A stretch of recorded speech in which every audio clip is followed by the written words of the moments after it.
बीदर तहसीलदार दिलसाद मेहता ने कहा कि हम सभी को संत सेवालाल महाराज के विचारों को अपने जीवन में अपना कर आगे बढ़ना चाहिए। जिला प्रशासन, जिला पंचायत और कन्नड़ एवं सांस्कृतिक विभाग की ओर से गुरुवार को शहर के रंग मंदिर में आयोजित 250वें संत सेवालाल जयंतोत्सव कार्यक्रम का उद्घाटन करते हुए उन्होंने कहा कि कोई भी महापुरुष किसी एक जाति तक सीमित नहीं है। उन्होंने कहा कि उन्होंने मानव जाति को बेहतर बनाने का प्रयास किया। कैमरामैन पप्पू राज का कवरेज। सेवालाल केमलो से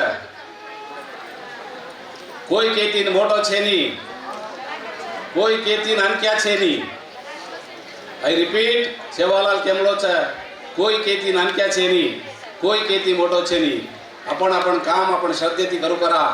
भगवान सेवालाल आपण सेज अवकाशात आहे, कारण केतो अर्थात ಬೇರೆ ಸಮಾಜವಾಳ ಸೇರ್ಸ ಜನ ಒಂದುನಿವೆ ವಿಚಾರ ಮಾಡಬೇಡ. ಇದರ ಅರ್ಥ ಏನಪ್ಪಾ ಅಂತಂದ್ರೆ, ಯಾರು ಯಾರಿಗೂ ದೊಡ್ಡವರಲ್ಲ, ಯಾರು ಯಾರಿಗೂ ಚಿಕ್ಕವರಲ್ಲ.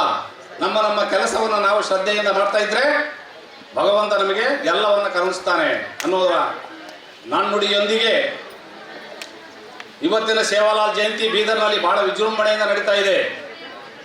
ಸಮಸ್ತ ಎಲ್ಲ ಬಂಜಾರ ಏನಾಗ್ತದೆ, ಏನು ಲಾಭ, ನಾವು ವಿಚಾರ ಮಾಡಬೇಕು.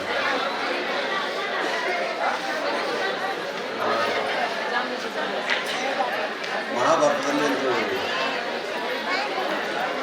ಶ್ಲೋಕ ಬರ್ತದೆ, ಯದಾ ಯದಾ ಹಿ ಧರ್ಮಸ್ಯ ಗ್ಲಾನಿರ್ಭವತಿ ಭಾರತ ಅಧೋತ್ಥಾನಂ ಅಧರ್ಮಸ್ಯ ತದಾತ್ಮಾನಂ ಸೃಜಾಮ್ಯಹಂ ಪರಿತ್ರಾಣಾಯ ಸಾಧೂನಾಂ ವಿನಾಶಾಯ ಚ ದುಷ್ಕೃತಾಂ ಧರ್ಮ ಸಂಸ್ಥಾಪನಾರ್ಥಾಯ ಸಂಭವಾಮಿ.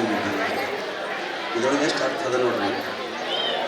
ಯಾವಾಗ ಅಧರ್ಮ ತಾಂಡವ ನೃತ್ಯ ಆಡುವಾಗ ಧರ್ಮವನ್ನು ಸ್ಥಾಪನೆ ಮಾಡಲಿಕ್ಕೆ ಒಬ್ಬ ಜಗತ್ ಪುರುಷ ಬರ್ತಾರಂತ. ಹಾಗೆ ಈ ಜಗತ್ತವನ್ನು ಸುಧಾರಿಸಲಿಕ್ಕೆ ಬಂದಂತಹ ಮಹಾಪುರುಷ.